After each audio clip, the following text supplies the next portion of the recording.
Halo semuanya, kembali lagi. Kali ini kita akan membahas teori pembagian waktu menurut filsuf Prancis yang kemarin itu Henri Bergson. Nah, Henri Bergson membagi waktu menjadi dua, yaitu yang pertama ada waktu matematis dan waktu objektif. Apa sih waktu matematis itu? Waktu matematis ialah waktu yang dapat diukur secara matematis. Nah, sifatnya ini adalah objektif.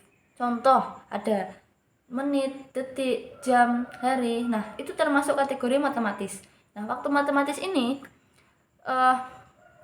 pengukurannya kan sama, tadi bersifat objektif. Dia itu tidak punya suatu penghayatan atau seperti kayak feel-nya tidak ada. Nah, yang kedua, selain waktu matematis terdapat waktu yang namanya durasi. Durasi inilah waktu yang dianggap Bergson itu nyata. Karena durasi ini ada campur tangan dengan penghayatan kita. Durasi itu kita bisa mengukurnya dengan kata lama dan sebentar. Nah, lama dan sebentar itu tergantung individu yang merasakannya. Jadi waktu ini sangat bersifat subjektif. Justru karena ia bersifat subjektif, inilah yang menyebabkan waktu durasi itu harusnya itu terasa lebih nyata. Namun, di dunia kita saat ini, orang-orang itu lebih mementingkan waktu matematis atau waktu objektif, terutama dunia sains. Seperti kalau mereka bertanya, kamu belajar berapa lama? Oh, saya 2 jam sehari, saya 3 jam sehari. Padahal kalau kita membahas ya waktu tentang belajar, itu ketika kita itu memasuki zona nyaman dalam belajar atau sudah masuk zona flow gitu. Nah, zona flow itu kita dapatkan ya dengan merasakan bahwa waktu itu berjalan lama atau sebentar.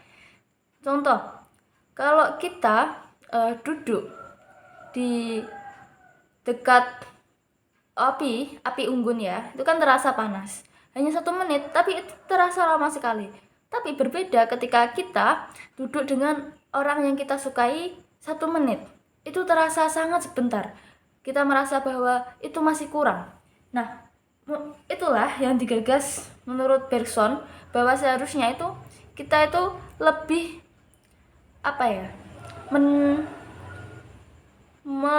mengutamakan waktu durasi itulah, karena di dalam waktu durasi kita itu merasakan eksistensi kita sebagai manusia, kita dapat menghayatinya.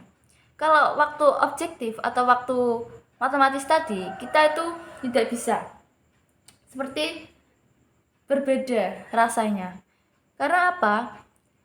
Karena di dalam waktu matematis itu penghayatan kita tidak bisa ditentukan. Maksudnya bagaimana? Ya, maksudnya kita tuh tidak bisa langsung menebak dalam waktu 3 menit aku akan bahagia. Nah, itu tidak bisa.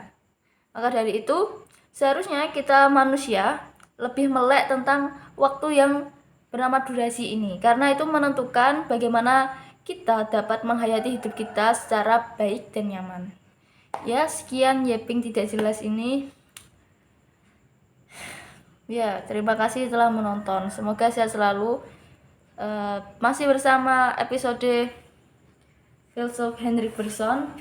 Saya dapat dari buku ini, Menghilang Menemukan Diri Sejati, karya Fahrudin Faiz. Terima kasih, Pak.